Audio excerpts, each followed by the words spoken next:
بوڑھی کاکی۔ بوڑھی کاکی پریم چند کا شاہکار افسانہ ہے۔ یہ شارٹ سٹوری ہماری توجہ ہمارے گھروں میں موجود مجبور اور لاچار بزرگوں کی طرف مبذول کراتی ہے جو صرف ہماری توجہ کے طالب ہیں۔ سچ پوچھئے تو یہ دل چیر دینے والی کہانی ہے۔ آئیے کہانی کی اور بڑھتے ہیں۔ بوڑھی کاکی۔ بڑھاپا اکثر بچپن کا دور ثانی ہوا کرتا ہے۔ بوڑھی کاکی میں ذائقے کے سوا کوئی حس باقی نہ تھی اور نہ اپنی شکایتوں کی طرف مخاطب کرنے کا رونے کے سوا کوئی دوسرا ذریعہ۔ آنکھیں، ہاتھ، پیر سب جواب دے چکے تھے، زمین پر پڑی رہتی اور جب گھر والے کوئی بات ان کی مرضی کے خلاف کرتے، کھانے کا وقت ٹل جاتا یا مقدار کافی نہ ہوتی یا بازار سے کوئی چیز آتی اور انہیں نہ ملتی تو رونے لگتی، اور ان کا رونا محض بسورنا نہ تھا، وہ بآواز بلند روتی تھی۔ ان کے شوہر کو مرے ہوئے ایک زمانہ گزر گیا، 7 بیٹے جوان ہو کر داغ دے گئے اور اب ایک بھتیجے کے سوا دنیا میں ان کا کوئی نہ تھا۔ اسی بھتیجے کے نام انہوں نے ساری جائیداد لکھتی تھی۔ ان حضرات نے لکھاتے وقت تو خوب لمبے چوڑے وعدے کیے، لیکن وہ وعدے صرف کلمی ڈیپو کے دلالوں کے سبز باغ تھے۔ اگرچہ اس جائیداد کی سالانہ آمدنی 150-200 روپے سے کم نہ تھی، لیکن بوڑھی کاکی کو اب پیٹ بھر کھانا بھی مشکل سے ملتا تھا۔ بدھ رام طبیعت کے نیک آدمی تھے، لیکن اس وقت تک کہ ان کی جیب پر کوئی آنچ نہ آئے۔ روپا طبیعت کی تیز تھی، لیکن ایشور سے ڈرتی تھی، اس لیے بوڑھی کاکی پر اس کی تیزی اتنی نہ کھلتی جتنی بدھ رام کی نیکی۔ بدھ رام کو کبھی کبھی اپنی بے انصافی کا احساس ہوتا، لیکن مزید خرچ کا خوف ان کی نیکی کو دبائے رکھتا تھا۔ اس کے برعکس اگر دروازے پر کوئی بھلا مانس بیٹھا ہوتا اور بوڑھی کاکی اپنا نغمہ بے ہنگام شروع کر دیتی تو وہ آگ ہو جاتے تھے اور گھر میں آ کر انہیں زور سے ڈانٹتے تھے۔ لڑکے جنہیں بوڑھوں سے ایک بغض اللہ ہوتا ہے، والدین کا یہ رنگ دیکھ کر بوڑھی کاکی کو اور بھی دگ کرتے۔ کوئی چٹکی لے کر بھاگتا، کوئی ان پر پانی کی کلی کر دیتا۔ کاکی چیخیں مار کر روتی، لیکن یہ تو مشہور تھا کہ وہ صرف کھانے کے لیے روتی ہیں، اس لیے کوئی ان کے نالہ و فریاد پر دھیان نہ دیتا تھا۔ سارے گھر میں اگر کسی کو کاکی سے محبت تھی تو وہ بدھ رام کی چھوٹی لڑکی لاڈلی تھی۔ لاڈلی اپنے دونوں بھائیوں کے خوف سے اپنے حصے کی مٹھائی بوڑھی کاکی کے پاس بیٹھ کر کھایا کرتی تھی۔ رات کا وقت تھا، بدھ رام کے دروازے پر شہنائی بج رہی تھی۔ آج بدھ رام کے لڑکے سکھ رام کا تلک آیا ہے، یہ اسی کا جشن ہے۔ گھر میں مستورات گا رہی تھیں اور روپا مہمانوں کی دعوت کا سامان کرنے میں مصروف تھی۔ بھٹیوں پر کڑاہا چڑھے ہوئے تھے، ایک میں پوریاں کچوریاں نکل رہی تھیں، دوسرے میں سموسے اور پیڑاکنیں بنتی تھیں، ایک بڑے ہنڈے میں مسالے دار ترکاری پک رہی تھی۔ گھی اور مسالے کے اشتہار انگیز خوشبو چاروں طرف پھیلی ہوئی تھی۔ بوڑھی کاکی اپنی اندھیری کوٹھڑی میں خیال غم کی طرح بیٹھی ہوئی تھی، یہ لذت امیز خوشبو انہیں بے تاب کر رہی تھی۔ وہ دل میں سوچتی تھی، شاید مجھے پوریاں نہ ملیں گی، اتنی دیر ہو گئی کوئی کھانا لے کر نہیں آیا، معلوم ہوتا ہے لوگ سب کھا گئے ہیں، میرے لیے کچھ نہ بچا۔ یہ سوچ کر انہیں بے اختیار رونا آیا، لیکن بدشگونی کے خوف سے رو نہ سکی۔ آہ کیسی خوشبو ہے، اب مجھے کون پوچھتا ہے، جب روٹیوں ہی کے لالے ہوں تو ایسے نصیب کہاں کہ پوریاں پیٹ بھر ملیں۔ یہ سوچ کر انہیں پھر بے اختیار رونا آیا، کلیجے میں ایک ہوک سی اٹھنے لگی، لیکن روپا کے خوف سے انہوں نے پھر ضبط کیا۔ بوڑھی کاکی دیر تک انہیں افسوسناک خیالوں میں ڈوبی رہیں۔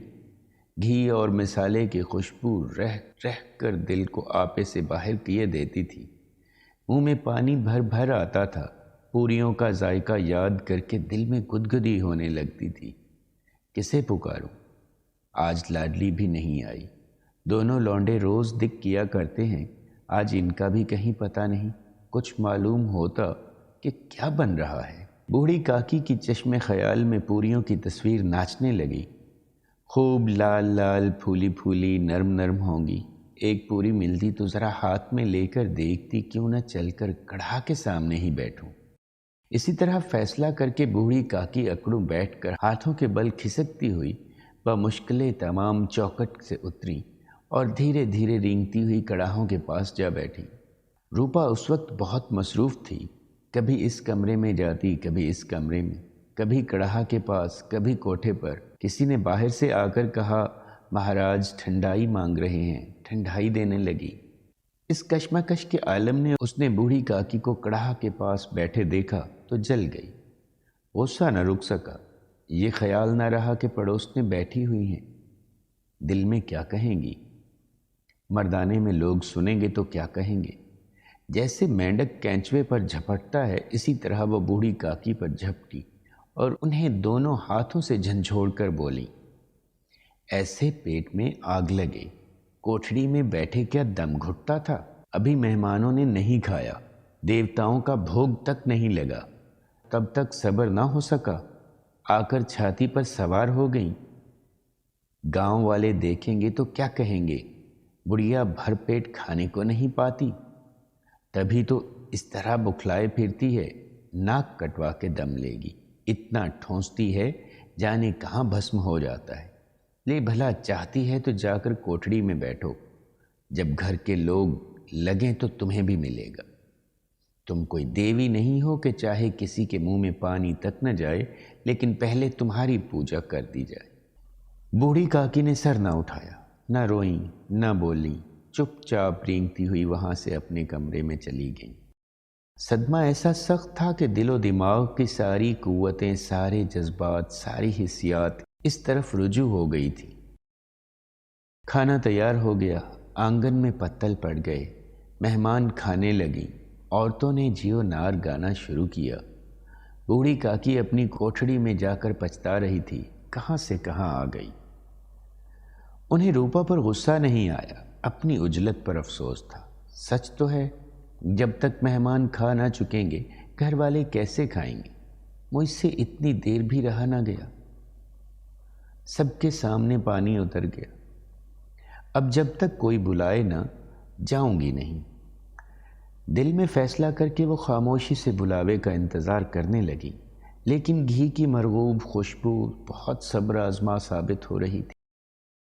انہیں ایک ایک لمحہ، ایک ایک گھنٹہ معلوم ہوتا تھا، اب پتل بچھ گئے ہوں گے، اب مہمان آ گئے ہوں گے، لوگ ہاتھ پیر دھو رہے ہیں، نائی پانی دے رہا ہے، معلوم ہوتا ہے لوگ کھانے پر بیٹھ گئے، جیونار گایا جا رہا ہے۔ یہ سوچ کر بہانے کے لیے لیٹ گئیں اور دھیرے دھیرے گنگنانے لگیں۔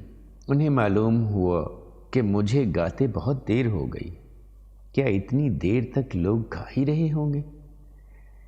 کسی کی بول چال سنائی نہیں دیتی، ضرور لوگ کھا پی کر چلے گئے ہوں گے، مجھے کوئی بلانے نہیں آیا۔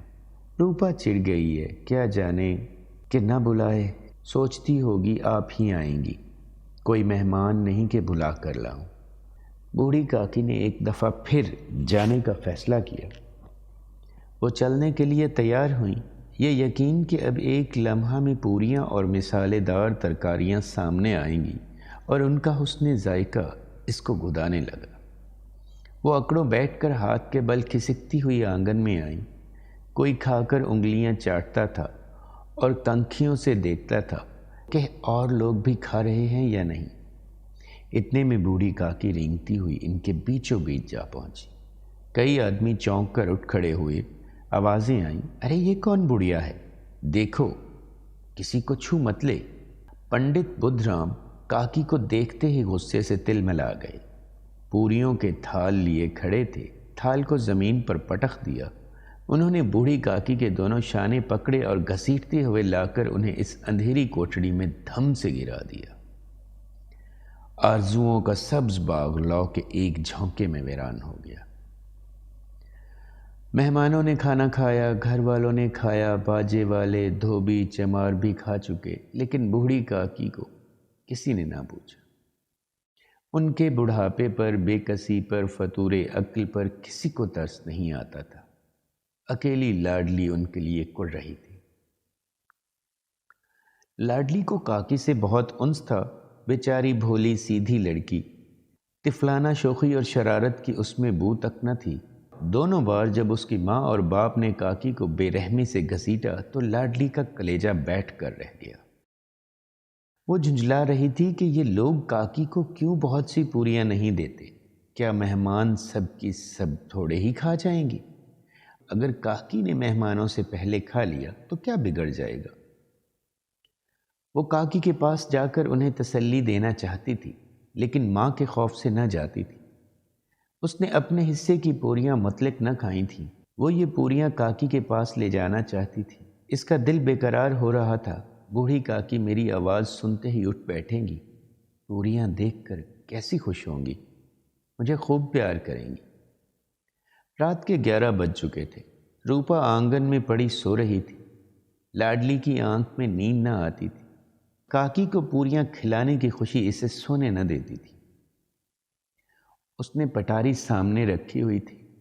جب اسے یقین ہو گیا کہ اماں غافل سو رہی ہیں تو وہ چپکے سے اٹھی اور سوچنے لگی کہ کیسے چلوں۔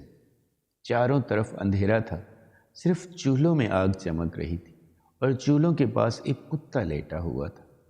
لاڈلی کی نگاہ دروازے والے نیم کے درخت کی طرف گئی۔ اسے معلوم ہوا اس پر ہنومان جی بیٹھے ہیں۔ مارے خوف کے اس نے آنکھیں بند کر لی۔ اتنے میں کتا اٹھ بیٹھا۔ لاڈلی کو ڈھارس ہوئی۔ کئی سوتے ہوئے آدمیوں کی بنسبت ایک جاگتا ہوا کتا اس کے لیے زیادہ تقویت کا باعث ہوا۔ اس نے پٹاری اٹھائی اور بوڑھی کاکی کی طرف کوٹھڑی کی طرف چلی۔ بوڑھی کاکی کے کان میں آواز آئی، کاکی اٹھو، میں پوری لائی ہوں۔ کاکی نے لاڈلی کی آواز پہچانی، جھٹ پٹ اٹھ بیٹھی، دونوں ہاتھوں سے لاڈلی کو ٹٹولا اور اسے گود میں بٹھا لیا۔ لاڈلی نے پوریاں نکال کر دیں۔ کاکی نے پوچھا، کیا تمہاری ماں نے دی ہیں؟ لاڈلی نے فخر سے کہا، نہیں، یہ میرے حصے کی ہیں۔ کاکی پوریوں پر ٹوٹ پڑی۔ 5 منٹ میں پٹاری خالی ہو گئی۔ لاڈلی نے پوچھا، کاکی پیٹ بھر گیا؟ بولیں، نہیں بیٹی، جا کے اماں سے اور مانگ لاؤ۔ لاڈلی، اماں سوتی ہیں، جگاؤں گی تو اماں ماریں گی۔ کاکی نے پٹاری کو پھر ٹٹولا۔ اس میں سے چند ریزے گرے تھے، انہیں نکال کر کھا گئیں۔ بار بار ہونٹ چاٹتی تھیں، چٹخارے بھرتی تھیں۔ صبر کا باندھ جب ٹوٹ جاتا ہے تو خواہش کا بہاؤ قابو سے باہر ہو جاتا ہے۔ حلال حرام کی تمیز نہ رہی۔ وہ کچھ دیر تک اپنی خواہش کو روکتی ہیں۔ یکا یک لاڈلی سے بولیں، میرا ہاتھ پکڑ کر وہاں لے چلو جہاں مہمانوں نے بیٹھ کر کھانا کھایا تھا۔ لاڈلی ان کی منشا نہ سمجھ سکی۔ اس نے کاکی کا ہاتھ پکڑا اور انہیں لا کر جوٹھے پتلن کے پاس بٹھا دیا۔ وہ غریب بھوک کی ماری فاتر العقل بڑھیا پتلن سے پوریوں کے ٹکڑے چن چن کر کھانے لگی۔ دہی کتنا لذیذ تھا، سالن کتنا مزیدار تھا، کچوریاں کتنی سلونی اور سموسے کتنے خستہ اور نرم۔ کاکی فطور عقل کے باوجود جانتی تھی کہ وہ جو کر رہی ہے وہ اسے نہیں کرنا چاہیے۔ وہ جھوٹے پتل چاٹ رہی تھی۔ عین اسی وقت روپا کی آنکھ کھلی۔ اسے معلوم ہوا کہ لاڈلی میرے پاس نہیں۔ چونکی چارپائی کے ادھر ادھر تاکنے لگی، کہیں لڑکی نیچے تو نہیں گر پڑی۔ اسے وہاں نہ پا کر وہ اٹھ بیٹھی تو کیا دیکھتی ہے کہ لاڈلی جھوٹے پتلن کے پاس چپ چاپ کھڑی ہے اور بوڑھی کاکی پتلن پر سے پوریوں کے ٹکڑے اٹھا اٹھا کر کھا رہی۔ روپا کا کلیجہ سن سا ہو گیا۔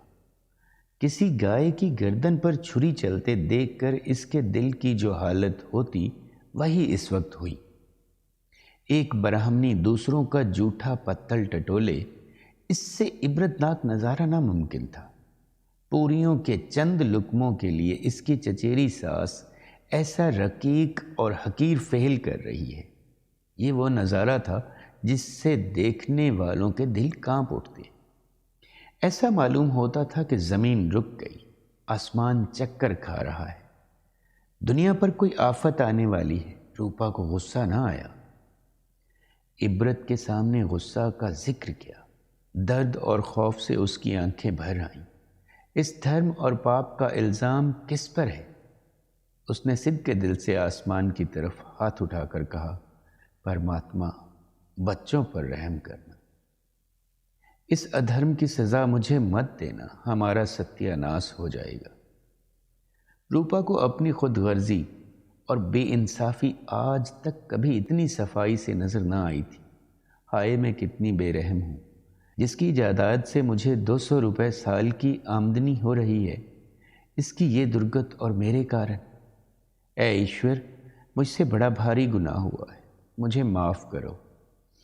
آج میرے بیٹے کا تلک تھا، سینکڑوں آدمیوں نے کھانا کھایا، میں ان کے اشارے کی غلام بنی ہوئی تھی۔ اپنے نام کے لیے، اپنی بڑائی کے لیے سینکڑوں روپے خرچ کر دیے، لیکن جس کی بدولت ہزاروں روپے کھائے، اسے اس تقریب کے دن بھی پیٹ بھر کا کھانا نہ دے سکی، محض اس لیے نہ کہ وہ بوڑھیا ہے، بے کس ہے، بے زبان ہے۔ اس نے چراغ جلایا، اپنے بھنڈارے کا دروازہ کھولا اور ایک تھالی میں کھانے کی سب چیزیں سجا کر لیے ہوئے بوڑھی کاکی کی طرف چلی۔ روپا نے رکت امیز لہجے میں کہا، کاکی، اٹھو کھانا کھا لو۔ مجھ سے آج بڑی بھول ہوئی، اس کا برا نہ ماننا، پرماتما سے دعا کرو کہ وہ میری خطا معاف کر دے۔ بھولے بھالے بچے کی طرح جو مٹھائی پا کر مار اور جھڑکیاں سب بھول جاتا ہے، بوڑھی کاکی بیٹھی ہوئی کھانا کھا رہی تھی۔ ان کے ایک ایک روئیں سے سچی دعائیں نکل رہی تھیں اور روپا بیٹھی یہ روحانی نظارہ دیکھ رہی تھی۔